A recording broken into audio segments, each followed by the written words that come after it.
So hello students, I am with new question. Okay. Our next question is x gram of magnesium which has equivalent weight of 12 gram, okay, reacts with 20 ml of N which has normality factor, F means normality factor is equals to 0.95. acid, calculate the weight of X. देखिए पहला जो question है, first question का यहाँ solution किया जा रहा है, ठीक है। देखिए यहाँ पे बताया गया कि मैग्नीशियम नाम का एक मेटल है that is going to react with 20 ml। देखिए मैग्नीशियम रिएक्ट करेगा कोई भी एसिड हो, ठीक है। अब इधर क्या बन रहा है उससे कोई लेना देना नहीं है, प्रोडक्ट बनेगा हम लोग को मालूम है नहीं। एसिड के साथ जब रिएक्शन करता है मेटल तो कुछ हाइड्रोजन गैस भी देगा, तो उससे लेना देना, प्रोडक्ट से कोई लेना देना नहीं। जब भी कोई भी मेटल हो या कोई भी कंपाउंड रिएक्ट कर रहा है एसिड से तो 2 ग्राम इक्विवेलेंट ही रिएक्ट करेगा। देखिए ग्राम जो इक्विवेलेंट वेट होगा इसका और इसका ग्राम इक्विवेलेंट क्या होगा, एक आपस में रिएक्ट करने वाला है। अगर इक्विवेलेंस मेथड से सॉल्व करेंगे हम लोग इसको तो कुछ इस तरह से ही सॉल्व करेंगे, फिर जाके यहाँ पे कुछ बनेगा जो प्रोडक्ट बनना चाहिए, ठीक है। तो रिएक्ट क्या करेगा, ग्राम इक्विवेलेंट होगा, इसका ग्राम इक्विवेलेंट इसके साथ, इसका ग्राम इक्विवेलेंट के साथ रिएक्ट कर जाएगा। तो हम लोग देखते हैं एसिड का क्या क्या दिया हुआ है। देखिए gram equivalent of magnesium will be equal to gram equivalent of acid. अब ग्राम इक्विवेलेंट किस तरह मान निकाला जाता है कोई भी मेटल का, तो हम लोग क्या करते हैं, जो वेट दिया गया है, देखिए वेट जो दिया गया है जैसे x ग्राम दिया गया है, यहाँ पे x will B divided by equivalent weight of magnesium that is 12। ये जो ये क्या है, ये इक्विवेलेंट वेट है, ठीक है। अब इसका क्या चीज के साथ इक्विवेलेंट होगा, equality gram equivalent of acid. अब एसिड का ग्राम इक्विवेलेंट कैसे करेंगे, तो हम लोग को मालूम है n इंटू V/1000 करना पड़ेगा, क्योंकि लीटर में लाने के लिए करना पड़ेगा, ml में दिया हुआ है, ठीक है। तो इसी को अगर कंटिन्यू किया जाएगा, देखिए नॉर्मेलिटी दिया गया है आपको 1n, देखिए 1n जो दिया गया है इसको हम लोग क्या चीज के साथ, ये जो फैक्टर दिया गया ना f, 1 इंटू f करना जरूरी है। f जो है यहाँ पे नॉर्मेलिटी फैक्टर दिया गया, वॉल्यूम जो है, वॉल्यूम क्या दिया गया यहाँ पे, देखिए v जो है वॉल्यूम में 20 दिया गया है, 20 डिवाइड बाई 1000, ठीक है। अब यहाँ पे x/12 रहेगा ही। अब x/12 will be equal to 1 into 0.995 into 20 divided by 1000, ठीक है। यहाँ से अगर हम लोग एक जीरो काटते भी हैं इसको और 2 5 जा 10 250 से जा रहा है, फिर भी यहाँ से अगर पॉइंट हटाएंगे तो फिर भी यहाँ पे क्या आ जाएगा, फिर 100 आ जाएगा। तो इस तरह से आंसर क्या हो जाएगा, यहाँ पे x क्या हो जाएगा, देखिए x will be equal to 12 into 95 divided by 50 into 100, ठीक है। इसको अगर काटने जाएंगे तो 0.228 ग्राम ऑफ मैग्नीशियम आएगा, 0.228 ग्राम क्या आएगा, 0.228 ग्राम ऑफ मैग्नीशियम मेटल आ गया। इस तरह से हम लोग क्या निकाल सकते हैं, कोई भी मेटल दिया गया उसका देखिए गिवन वेट को अगर इक्विवेलेंट वेट से डिवाइड करते हैं तो ग्राम इक्विवेलेंट वेट आ जाता है। कोई भी यहाँ मेटल या कोई अगर साल्ट भी होता, अगर कैल्शियम कार्बोनेट होता तो कैल्शियम कार्बोनेट का हम लोग इक्विवेलेंट वेट निकाल लेते हैं, ठीक है। तो उसका भी हम लोग इसी तरह से सॉल्व किया जा सकता है, कर सकते हैं। नाउ लेट अस सी, ठीक है। Now let us see question number 2 of this. If 20 ml of 0.5 NaOH is mixed with 30 ml of 0.3 NaCl, is the resulting solution acidic or basic? अब यहाँ पे देखिए एक दिया हुआ, यहाँ पे मान लीजिए एक फ्लास्क है, हम लोगों के पास क्या है,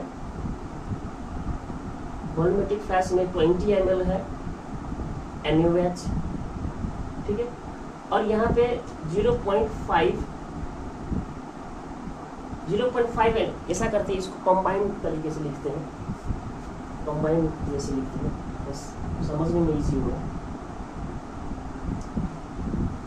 इसको देखिए 20 ml ऑफ NaOH है, वो भी कितना तो ऑफ 0.5 N का है।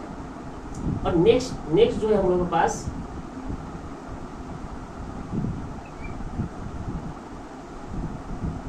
एक और वॉल्यूमेट्रिक फ्लास्क में हम लोगों के पास है, इसका जो वॉल्यूम है वो है 30 ml। The volume of this flask is 30 ml which contains 0.3 N HCl, ठीक है। इधर दिख रहा है 30 ml ऑफ 0.3 N HCl। देखिए अगर हम लोग दोनों ही का जो नॉर्मेलिटी दिया गया उसको अगर हम लोग एक ही तरह से बना दें, 1 N का ही अगर बनाना चाहते हैं, तो देखिए अगर इसको 1 N बनाना हो तो हम लोग क्या करेंगे, डिवाइड बाई 0.5 करेंगे, 0.5 बाई 0.5 करेंगे ना इसको, तो ये हो जाएगा 1 N। अब हम लोग को मालूम है normality is inversely proportional to the volume, volume बढ़ाते हैं नॉर्मेलिटी घट जाता है। तो हम लोग जितना हम लोग इधर डिवाइड किए हैं 1 बनाने के लिए, उतना ही यहाँ पे क्या करना पड़ेगा, मल्टीप्लाई करना पड़ेगा। तो 20 इंटू 0.5 क्या हो जाएगा, 10 ml ऑफ, ठीक है। सेम उसी तरह से इधर करना है। देखिए 0.3 को हम लोग फिर 0.3 से इधर डिवाइड करके 1 N ला रहे हैं। If you are bringing 1 N normality, then volume will be multiplied by what, 0.3 which is 9 ml, ठीक है। तो यहाँ पे 9 ml आ गया, यहाँ पे 10 ml आ गया। किसका वॉल्यूम ज्यादा है, एसिड और बेस? तो हम लोग देख सकते हैं बेस का वॉल्यूम ज्यादा है। Base volume is more by 10 minus 9 equals to 1 ml, 1 ml of 1 N NaOH इसके पास है, इतना रिमेनिंग रह जाएगा। अब इसका अगर वॉल्यूम बेस का वॉल्यूम रिमेनिंग है, if base is remaining then the resulting solution will be what, basic. The resulting solution is basic. Question तो यहीं पे सॉल्व हो गया, ठीक है। अब आगे देखते हैं, calculate the normality with respect to the acidic and basic solution. अब देखिए बेसिक तो निकल गया है, अब हम लोग क्या करेंगे, रिमेनिंग वॉल्यूम देखेंगे। रिमेनिंग जो है, रिमेनिंग हम लोग के पास कितना है, रिमेनिंग का जो वॉल्यूम निकल के आया है, रिमेनिंग 1 वॉल्यूम है 1 ml बेस का, ठीक है। और जो ओवरऑल टोटल जो वॉल्यूम है इसका, टोटल निकल के आएगा कितना है, एक्चुअली वॉल्यूम थोड़ी ना कम होने वाला है, नहीं 1 ml तो रिमेनिंग है, लेकिन टोटली में कितना है इसके पास वॉल्यूम, टोटल तो इसके पास 20 यहाँ पे पहले से कितना था 20 या 30 कुछ वॉल्यूम था। यहाँ पे देख लीजिए वॉल्यूम कितना है इसका टोटल। देखिए टोटल जो हम लोग देख रहे हैं यहाँ पे 30 या 20 ml का जो टोटल वॉल्यूम था, उसको हम लोग अगर V2 मानेंगे तो हो जाएगा 50 N2, वही तो हम लोग को रिजल्टिंग निकालना है कि कितना हो गया। यहाँ पे हम लोग ले लेते V1 जो है ये 1 N ही है, और N1 जो लेंगे तो N1 तो इसका क्या है 1 N ही है, नॉर्मेलिटी एक्चुअली तो 1 N ही का रह गया है ना। टोटल वॉल्यूम में अब इसका नॉर्मेलिटी क्या हो जाएगा, 1 N थोड़ी ना रहने वाला है, क्योंकि और सब क्या हो गया, रिएक्ट कर गया है।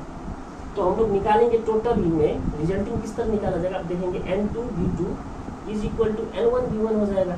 तो अगर N2 निकालने जाएंगे तो क्या हो जाएगा 50 1 into 1 by 50, 1 into 1 by 50, 1 by 50 क्या हो जाएगा, अप्रोक्सीमेटली कितना आ सकता है 1 by 50 आपको आएगा 0.02।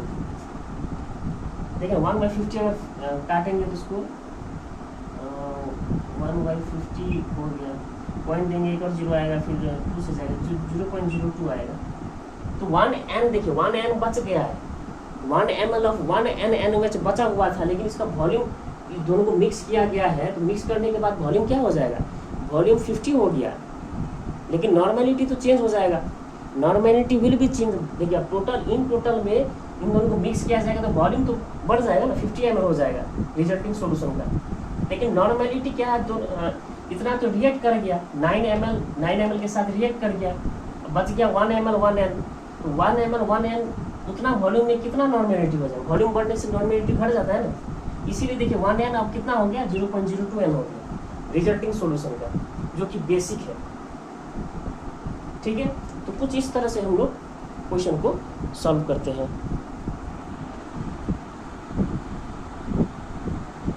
ठीक है, कुछ इस तरह से आप लोग नोट कर सकते हैं इसको।